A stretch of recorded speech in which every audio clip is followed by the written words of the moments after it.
नमस्कार साथियों, स्वागत है आपका आपके अपने यूट्यूब चैनल अभ्युत्थान पर। मैं गौरव यादव एक बार फिर उपस्थित हूँ आपके सामने। आज का जो हमारा टॉपिक रहने वाला है, वो है राजस्थान का अपवाह तंत्र, यानी राजस्थान का ड्रेनेज सिस्टम। जो भी हमारे राजस्थान में नदियाँ पड़ती हैं, उनके बारे में हम पढ़ेंगे कि वो नदियों को हम कौन से तंत्र में लेते हैं। जैसे हम भारत के परिप्रेक्ष्य में अगर हम बात करते हैं, तो भारत के परिप्रेक्ष्य में हमें वो गंगा के रूप में, ब्रह्मपुत्र के रूप में इस प्रकार से मिलती हैं। परंतु यहाँ पर जो हम बात करेंगे, वो हमारी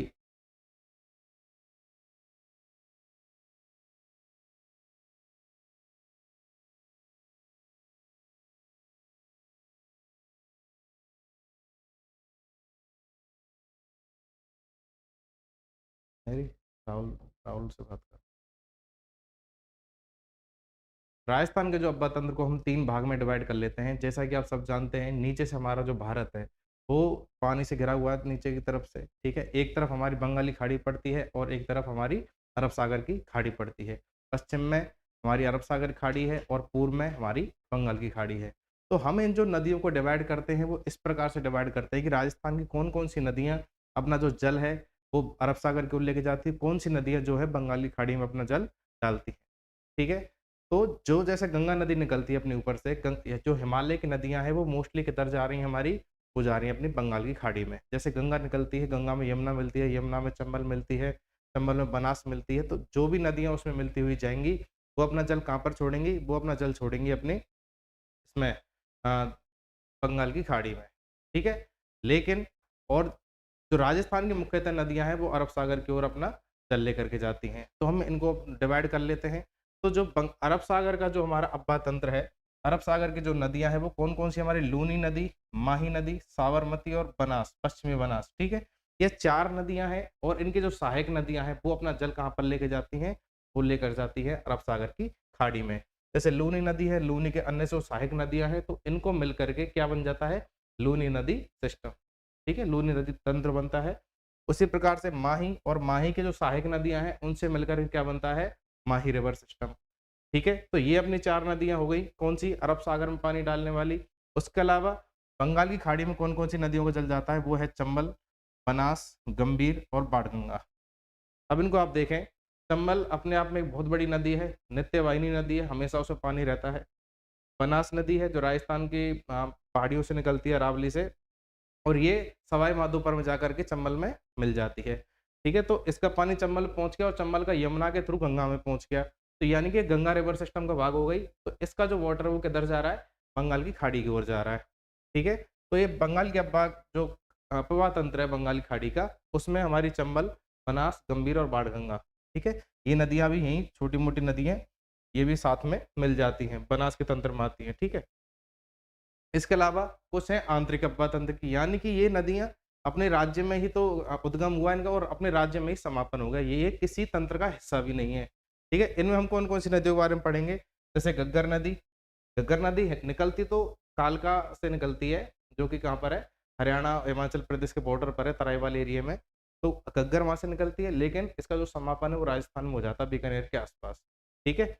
रूपनगढ़ है, ये अजमेर ज़िले की नदी है। कांतली है, ये सीकर शेखावाटी वाले जो भाग है उसको डिवाइड करती है। फिर मेंथा है, तापी है, रूपारेल है, काकने है, यानी इस प्रकार की छोटी-छोटी नदियाँ हैं, ये एक आंतरिक अपवाह तंत्र बनाती हैं। ठीक है?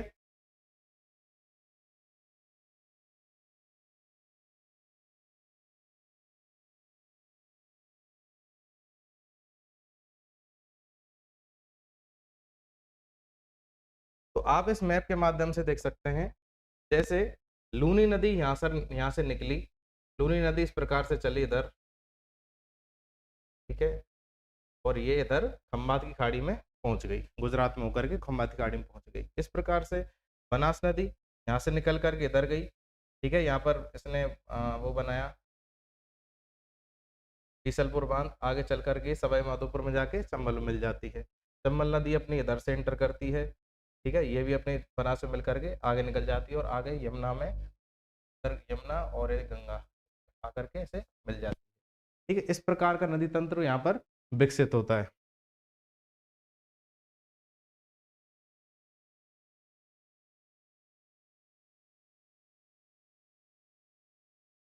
अब हम पानी के ऊपर निर्भरता की अगर बात करें, तो अब हम देखते हैं कि हम प्राचीन समय से अगर हम इतिहास भी पढ़ते हैं, तो हमारी जो भी प्राचीन सभ्यता है, वो हमारी कहाँ विकसित होती हैं? वो हमारी विकसित होती हैं नदियों के किनारे, ठीक है? नदियों के किनारे क्यों विकसित होती है? क्योंकि वहाँ पर उनको रहने के लिए पूर्ण पानी की सुविधा हो जाती है, उनको पशुपालन के लिए, कृषि के लिए, सारी चीज़ों के लिए पानी उपलब्ध हो जाता है, यानी कि जीवन का जो मुख्य आधार है, वो वाटर है, ठीक है? तो विश्व की जो अधिकांश मानव सभ्यता है, वो नदियों के किनारे ही पनपती हैं। अब हम बात करते हैं विश्व में जल वितरण की, ठीक है? विश्व में जल वितरण की बात करते हैं। अगर हम अपना मैप देखते हैं, कभी भी अपन ग्लोब देखते हैं, तो चारों तरफ से हमें ब्लू दिखाई देता है। वो क्यों दिखाई देता है? क्योंकि हमारी जो पृथ्वी है, पूरी तरीके से पृथ्वी से आवृत है। पूरी जो आवरण है, पूरा वो पृथ्वी का है, उसका वाटर का है, ठीक है? यानी उसमें पानी का जो परसेंटेज है, बहुत ज़्यादा है। लेकिन जो पूरे विश्व में जो सतही जल उपलब्ध है, वो उसका 4% कहाँ पर है? वो भारत में है। हम टोटल ग्लोबल वाटर की अगर हम बात करें, तो उसमें से ये 2.5% पानी तो सिर्फ ये हमारा अवेलेबल रहता है फ्रेश वाटर के रूप में। उसके अलावा जो हमारा 97 पॉइंट कुछ पानी है, ये पानी अपना किसके रूप में है? ये समुद्री पानी के रूप में उपलब्ध है, ठीक है? फिर हम जो हमारे पास फ्रेश वाटर बचा 2.5% उसको हम डिवाइड करते हैं, तो उसमें से ग्राउंड वाटर एप्रॉक्स 30% है, सरफेस वाटर उसमें 1.2% है और 68 यानी कि एप्रॉक्स 69% जो हमारा है वो ग्लेशियर्स और बर्फ के रूप में जमा हुआ है, ठीक है? और फिर हम बात करते हैं कौन से सरफेस वाटर की। सरफेस वाटर में से भी ग्राउंड आइस और जो ग्लेशियर्स है वो 69% है, लेक्स में 20.9% है, उसके अलावा कुछ रिवर्स में, कुछ एटमॉस्फेयर में है, ठीक है? इस प्रकार से ये जो डिस्ट्रीब्यूशन पानी का हो जाता है, ठीक है? यानी कि हमें बहुत कम मात्रा में जो हमारे पूरे पृथ्वी पर जल उपलब्ध है, उसका बहुत कम पानी हमें उपलब्ध हो पाता है, ठीक है? राजस्थान में अरावली के बारे में हमने पढ़ा था, जो अरावली पर्वतमाला है, वो राजस्थान में जल विभाजक का काम करती है, वर्षा को नियंत्रित करती है, ठीक है?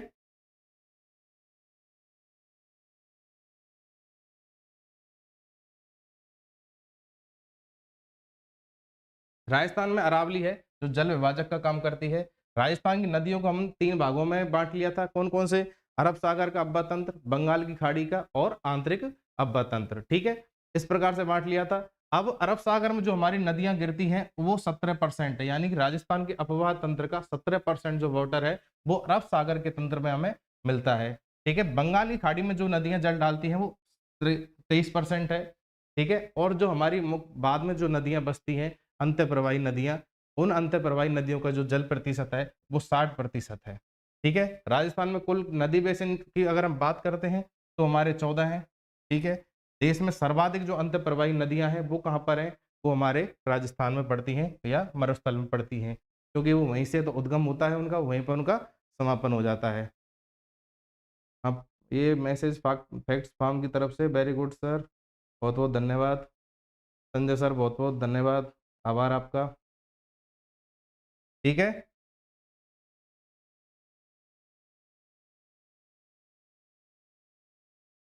हम बात करते हैं अब अरब सागर के अफवाह तंत्र के बारे में। अरब सागर के अफवाह तंत्र में हमारा जो मुख्य था, वो था लूनी बेसिन, ठीक है? लूनी बेसिन, माही माही बेसिन और साबरमती पश्चिमी बनास यानी 4 थे उसमें, ठीक है? उसमें जो सबसे पहले हम बात करेंगे वो पढ़ेंगे वो लूनी नदी तंत्र के बारे में। लूनी नदी की अगर हम बारे में बात करें, तो लूनी नदी का उद्गम कहाँ से होता है? मैंने अरावली प्रदेश के बारे में जो हम पढ़ रहे थे, तो मैंने बताया था अजमेर की नाग पहाड़ियों से इसका उद्गम होता है लूनी नदी का, ठीक है? लूनी नदी का जो प्राचीन नाम है वो सागरमती है, उद्गम इसका नाग पहाड़ी अजमेर से होता है। इसकी जो सहायक नदियाँ हैं इसकी जोजड़ी, जो कहाँ से खेजड़ली में मिलती है इसमें लूनी नदी में, फिर एक है लीलड़ी पाली से, बांडी लाखरगांव, तुकड़ी समदड़ी जवाई हेमागुड़ा में मिलती है, सागी जो गांधव गांव है बाड़मेर का, मीठड़ी मंगला गांव है बाड़मेर का। जो ये स्थान लिख रहे हैं इनके साथ में, इन स्थानों पर आकर के लूनी नदी में मिलती हैं, ठीक है?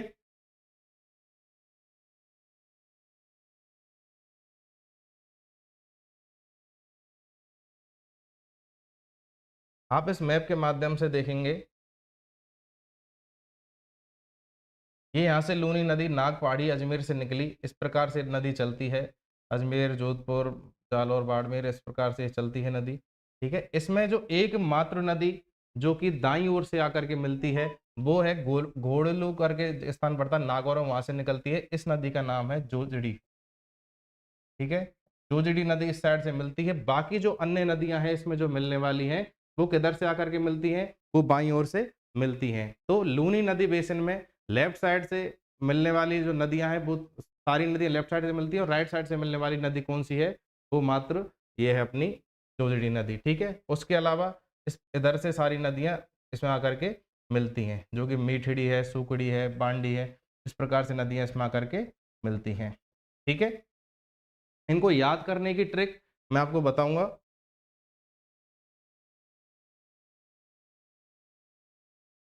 लूनी नदी के बारे में अगर हम लूनी नदी का जो तंत्र है उसके बारे में अगर हम बात करें, तो ये पूरे जो अपवा क्षेत्र है राजस्थान का, उसका 10.4% जो अपवा क्षेत्र है वो किसका है, लूनी नदी का है। लूनी नदी तंत्र का नहीं, सिर्फ लूनी नदी का है।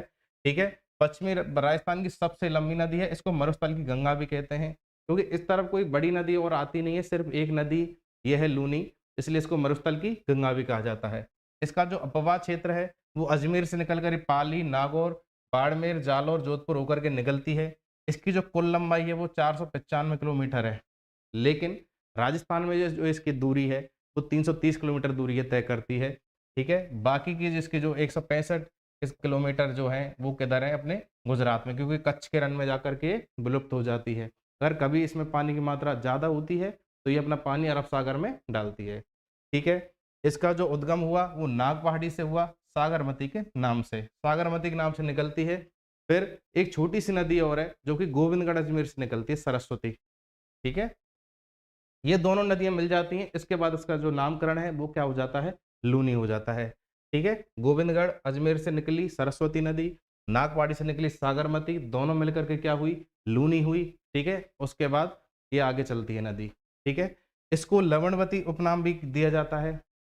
वो क्यों दिया जाता है, क्योंकि जब ये नदी आगे चलती है तो इसमें खारापन बढ़ता हुआ जाता है, बालोतरा के बाद में पूर्णतः खारी नदी हो जाती है, क्योंकि वहाँ मिट्टी में जो लवणता है उसके कारण इसका जो जल का टेस्ट है वो चेंज हो जाता है, और इसमें क्या हो जाता है, खारापन आ जाता है। ठीक है, जो खारेपन का कारण वो क्या है, जो हाई सॉल्टिनिटी हो मिट्टी में, यानी जो वहाँ की सॉइल है उसमें हाई सॉल्टिनिटी है, जिसकी वजह से इसका जल खारा हो जाता है।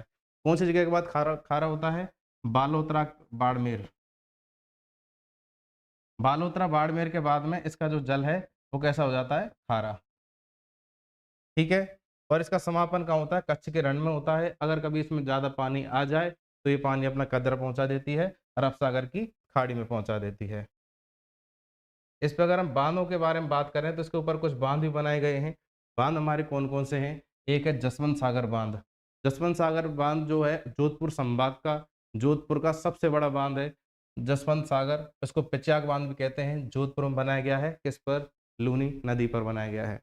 ठीक है, हेमावास बांध एक बनाया गया है जो बांडी नदी पर है, लेकिन वो लूनी रिवर सिस्टम का हिस्सा है, इसलिए इसमें पढ़ते हैं हम कौन सा, हेमावास बांध पाली। ठीक है, इसके बाद है बांकली बांध, वो जालौर में है, वो सुकड़ी नदी पर बनाया गया है।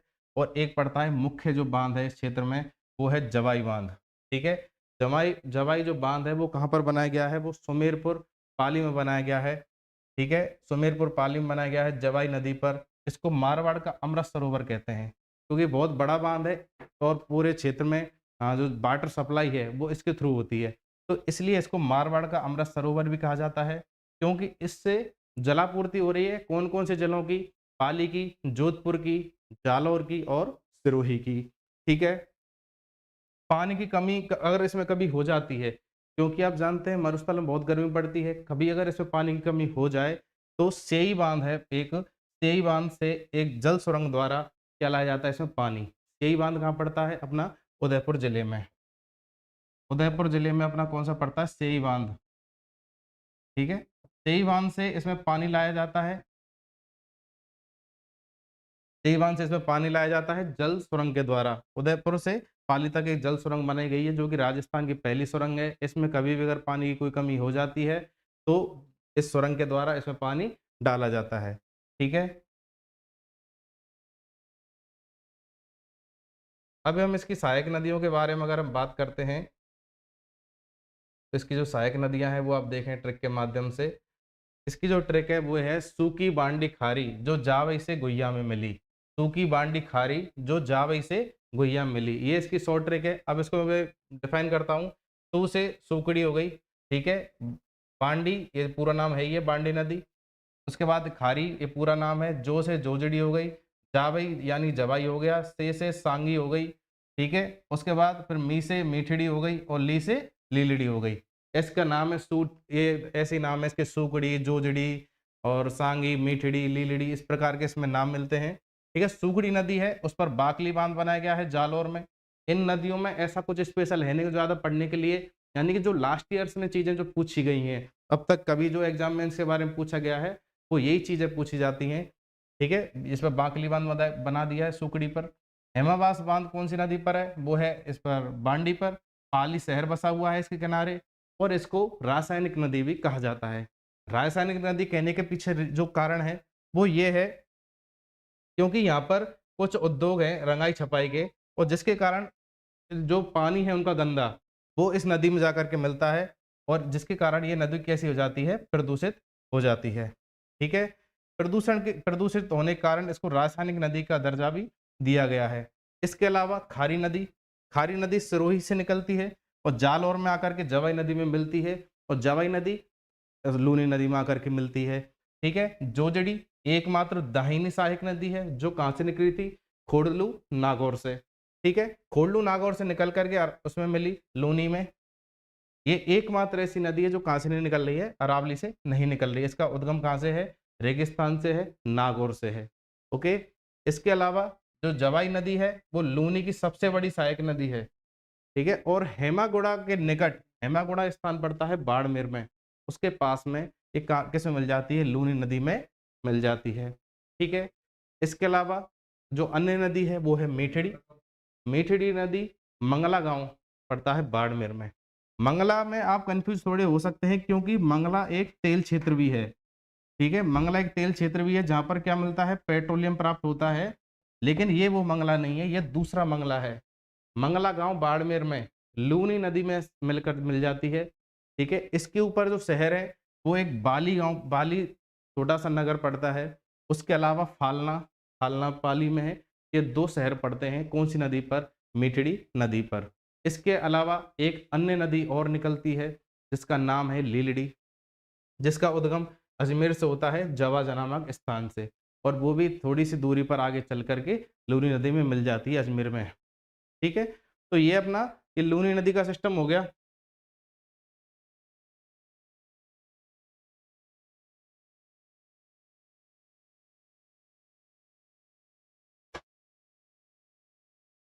हो गया सर का सिलेक्शन?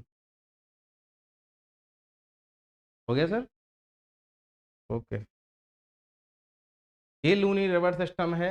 ये इस प्रकार से यहाँ से सरस्वती निकली, इधर से ये कौन सी निकली? सागरमती, लूनी नदी यहाँ से चली, ठीक है। इधर से जोजड़ी निकली नागौर से, ठीक है। फिर ये इधर लीलड़ी, इधर से सुकड़ी, ये इधर से सुकड़ी है,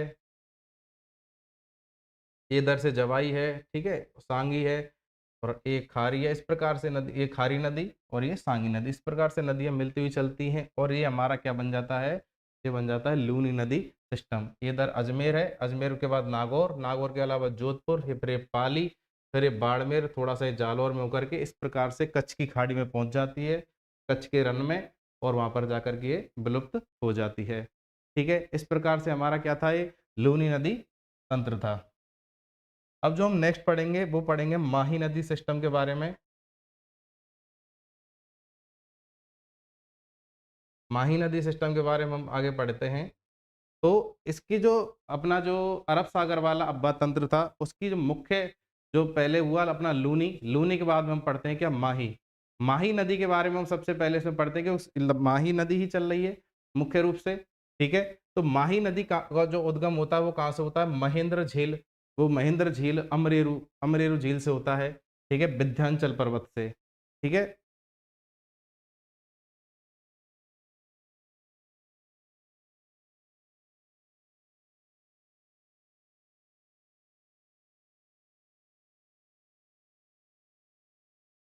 विंध्याचल पर्वत से होता है और जला पड़ता धार, हार जिला पड़ता है कहाँ पर? ये पड़ता है एमपी में, मध्य प्रदेश में।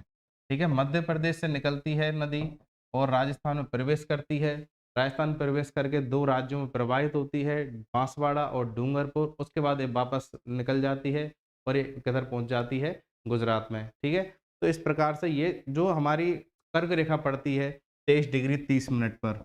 23 डिग्री 30 मिनट पर जो कर्क रेखा पड़ती है इस प्रकार से, और उसको ये इधर से क्रॉस करती है और इधर ये निकल जाती है। यानी कि एकमात्र ऐसी नदी हमारे राजस्थान की या इंडिया की कह सकते हैं कि जो कि कर्क रेखा को 2 बार विभाजित करती है। ठीक है? इसका जो संगम होता है वो कहाँ पर होता है? खंबात की खाड़ी में, गल्फ ऑफ कैम्बे। ठीक है? गुजरात के पास में। जो इस प्रकार से गुजरात का डिजाइन है, तो यहाँ पर एक खंबात की खाड़ी पड़ती है। खंबात की खाड़ी में ये नदी गिरती है, माही नदी। इसकी जो लंबाई है वो 576 किलोमीटर है। लेकिन राजस्थान में जो ये दूरी तय करती है वो है ओनली 171 किलोमीटर। ठीक है? इसका जो अपवाद क्षेत्र है वो है डूंगरपुर, बांसवाड़ा, प्रतापगढ़। ठीक है? माही नदी राज्य में खाटू गाँव पड़ता है बांसवाड़ा में। ठीक है? बांसवाड़ा से ये नदी प्रवेश करती है राजस्थान में और यू आकार में क्या होती है? प्रवाहित। यानी बांसवाड़ा से इसने प्रवेश किया और डूंगरपुर से बाहर निकल गई। 171 किलोमीटर की इसने यात्रा तय कर ली अपने राज्य में और यू आकार इसने बना दिया। कर्क रेखा को इसने 2 बार क्रॉस कर दिया। इस प्रकार के कुछ इससे महत्वपूर्ण क्वेश्चन बनते हैं। ठीक है?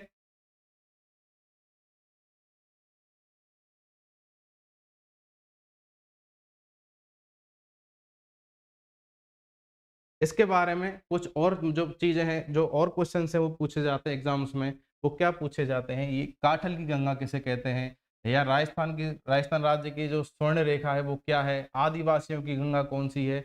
इस प्रकार के काफ़ी क्वेश्चन्स इस नदी के बारे में पूछे गए हैं। ठीक है? तो काठल की गंगा, दक्षिण राजस्थान की स्वर्ण रेखा, बागड़ की गंगा और आदिवासियों की गंगा। इस प्रकार का अगर कभी कोई क्वेश्चन आए तो उसमें क्या लिख देना है? क्या क्लिक कर देना है आपको? माही नदी पर क्लिक कर देना है। ठीक है? 56 का मैदान बनाती है राजस्थान में। माही नदी का जो प्रवाह क्षेत्र है वो 56 का मैदान बनता है, क्योंकि यहाँ पर छोटी-छोटी काफ़ी नदियाँ हैं, नाले हैं, वो कहाँ पर आकर गिरते हैं? वो गिरते हैं माही नदी में। तो उन 56 नदी नालों का जो क्षेत्र है वो 56 का मैदान बनता है। कहाँ पर? बांसवाड़ा में।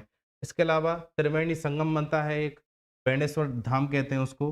बेणेश्वर धाम डूंगरपुर, जहाँ पर बेणेश्वर मेला लगता है माघ पूर्णिमा को, जिसको आदिवासियों का क्या कहते हैं? कुंभ कहते हैं। भील जनजाति का एक बहुत बड़ा विशाल मेला है जिसको आदिवासियों का कुंभ भी कहा जाता है। माघ पूर्णिमा को ये मेला लगता है। कहाँ पर लगता है ये? बेणेश्वर धाम में। बेणेश्वर धाम कहाँ है? डूंगरपुर। यहाँ पर क्या हो रहा है? 3 नदियाँ हैं, सोम, जाखम और माही। ये 3 नदियाँ हैं। इन 3 नदियों का संगम हो रहा है बेणेश्वर धाम पर। ठीक है? एक योजना चली सुजलाम सुफलाम परियोजना। ठीक है? माही नदी में सफाई हुई, माही नदी थोड़ी प्रदूषित हो गई, इसकी सफाई हुई तो उस परियोजना को क्या नाम दिया गया? सुजलाम सफलाम परियोजना। ठीक है? एक सुजलाम योजना चलाई गई बाड़मेर में बीएआरसी द्वारा, जो क्या थी? वो पेयजल परियोजना थी।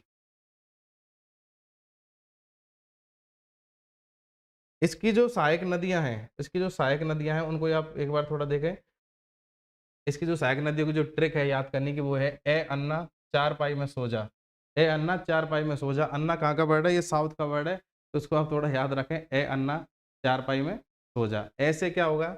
ऐसे हो जाएगा एराव, आस अन्ना से हो जाएगा अनास, चा से हो जाएगा चाप, में से हो जाएगा मोरेन, सो से हो जाएगा सोम और जा से हो जाएगा जाखम।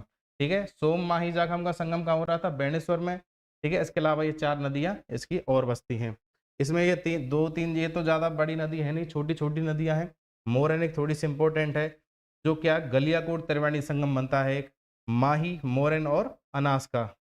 ठीक है? इन 3 नदियों का संगम बनता है कहाँ पर? गलियाकोट में। ये गलियाकोट भी एक बहुत फेमस जगह है।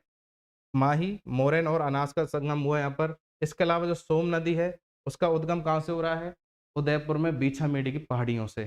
ठीक है? उदयपुर में बीछामेड़ी की पहाड़ियों से उद्गम हो रहा है। सहायक नदी इसकी जाखम है। त्रिवेणी संगम इसका माही नदी के साथ बनता है। इस स्थान पर बेणेश्वर पर।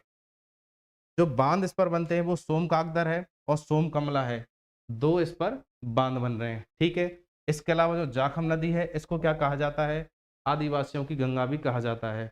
ये कहाँ से निकलती है, ये छोटी सादड़ी की पहाड़ियों से निकलती है, प्रतापगढ़ से। प्रतापगढ़ में पड़ता है छोटी सादड़ी, ठीक है, वहां से ये निकलती है और इस पर एक बांध बनता है जाखम। जाखम बांध बनता है प्रतापगढ़ में, जो कि राज्य का सबसे ऊंचा बांध है, जिसकी जो ऊंचाई है वो 81 किलोमीटर है, 81 मीटर, 81 मीटर उसकी ऊंचाई है। कौन सा बांध है, वो है जाखम बांध, ठीक है। जाखम बांध राजस्थान का सबसे ऊंचा बांध है, ठीक है।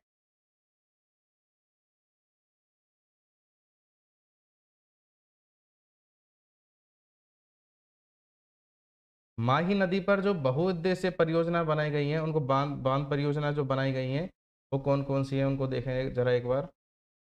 जो माही नदी पर जो परियोजना बनाई गई है, माही नदी परियोजना राजस्थान और गुजरात की संयुक्त परियोजना है, क्योंकि वहां सर जो भी जलांश, जो भी लाभांश प्राप्त होता है वो राजस्थान और गुजरात को प्राप्त होता है, ठीक है। और जो जिसमें राजस्थान का जो जलांश है वो कितना है, 45% है, लेकिन उस पर, जिन परियोजना पर जो भी विद्युत उत्पादन हो रहा है उसका जो 100% यूज कौन करेगा, वो कौन करेगा, राजस्थान करेगा, ठीक है। इस परियोजना में दो बांध निर्मित हैं, पहला है माही बजाज सागर बांध और एक है कड़ाना बांध। जमनालाल बजाज थे, एक जमनालाल बजाज थे, उनके नाम पर इसका नाम रखा गया माही बजाज सागर बांध, ठीक है।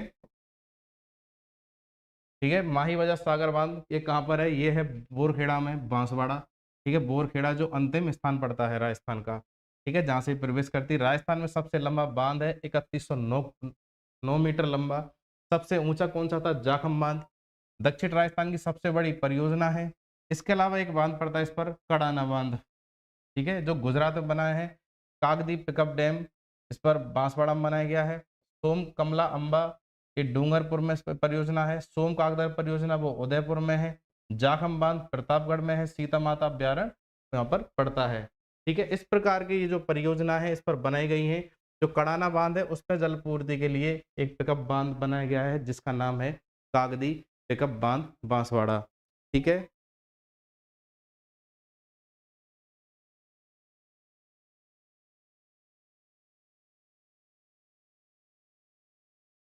इसके अलावा जो अरब सागर का अब्बा तंत्र है उसमें दो नदियां और रह जाती है अपनी, एक है साबरमती नदी और दूसरी कौन सी है, दूसरी है पश्चिमी बनास, ठीक है।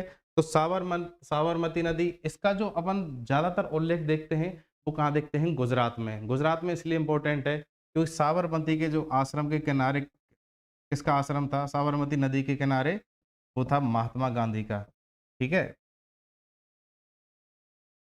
महात्मा गांधी गांधी का आश्रम था अहमदाबाद में, ठीक है। तो इस वजह से ये नदी बहुत ज़्यादा फेमस थी, लेकिन राजस्थान के परिप्रेक्ष्य में इसका उल्लेख बहुत कम मिलता है। इसका जो उद्गम है वो बाकल नदी के रूप में होता है, कहाँ से, फुलवारी किनाल, फुलवारी किनाल है उदयपुर, ठीक है। फुलवारी नाल एक अभ्यारण्य भी है, तो ये वहां से इसका उद्गम होता है फुलवारी की नाल से। और इसका जो संगम होता है ये इसका होता है खम्बात की खाड़ी में। खम्बात की खाड़ी में अपना जल गिराती है। इसका जो अपवाद क्षेत्र है वो राजस्थान में उदयपुर है। उसके बाद ये गुजरात में पहुंच जाती है। इसकी जो लंबाई है 375 किलोमीटर है, लेकिन राजस्थान में इसकी जो दूरी है वो सिर्फ 28 किलोमीटर है, ठीक है। बहुत कम ही दूरी तय करती है, 28 किलोमीटर। किनारे इसके जो बसे शहर है वो अहमदाबाद और गांधीनगर है। गांधीनगर जो गुजरात की क्या है, राजधानी है। राजधानी कहाँ की है, गुजरात की, कौन सी, गांधीनगर, ठीक है। और उसका जो मुख्य व्यावसायिक शहर है वो कौन सा है, अहमदाबाद। तो अहमदाबाद और गांधीनगर जो दो मुख्य शहर हैं वो किसके किनारे पर बसे हुए हैं, वो साबरमती नदी के किनारे बसे हुए हैं। साबरमती नदी पर अगर हम जो बात करें जल सुरंग की, तो जल सुरंग बनाई गई है, सही जल सुरंग उदयपुर से पाली के लिए जवाई बांध को जलापूर्ति करती है। राजस्थान की पहली जल सुरंग है, जैसा मैंने अभी आपको बताया था। जो मारवाड़ का अमृत सरोवर है जवाई बांध, ठीक है, उसके लिए जलापूर्ति कौन सी कर रही है, सही जल सुरंग, जो इस साबरमती नदी से बनाई गई है, राजस्थान की पहली जल सुरंग है, ठीक है। इसके अलावा मानसी और बाकल नदियों को जोड़ा है। राजस्थान में सबसे लंबी जल सुरंग है, उदयपुर को जलापूर्ति होती है। इस परियोजना को किसने स्टार्ट, क्या किस नाम से जाना जाता है, मोहनलाल सुखाड़िया पेयजल परियोजना, ठीक है। मोहनलाल सुखाड़िया राजस्थान के सबसे लंबे समय तक 17 साल तक क्या रहे थे, सीएम रहे थे। मोहनलाल सुखाड़िया। ठीक है, तो उदयपुर को जो जलापूर्ति करने वाली जो पेयजल परियोजना है उसको क्या कहते हैं? मोहनलाल सुखाड़िया पेयजल परियोजना। ठीक है, इसकी जो सहायक नदियों की अगर हम बात करें तो सहायक नदियों में इसकी है वैसे हमें मावा चाहिए। इसकी जो ट्रिक है छोटी सी, तो आप याद रखें, वैसे हमें मावा चाहिए। वैसे बेतरक, से सेई, हा से हतमती, माँ से मानसी, पा से बाकल। ठीक है, वैसे हमें मावा चाहिए, बेतरक, सही, हतमती, मानसी और बाकल। इस प्रकार की जो इसकी सहायक नदियां हैं। ठीक है, मैप के माध्यम से मैं आपको एक बार बता देता हूं।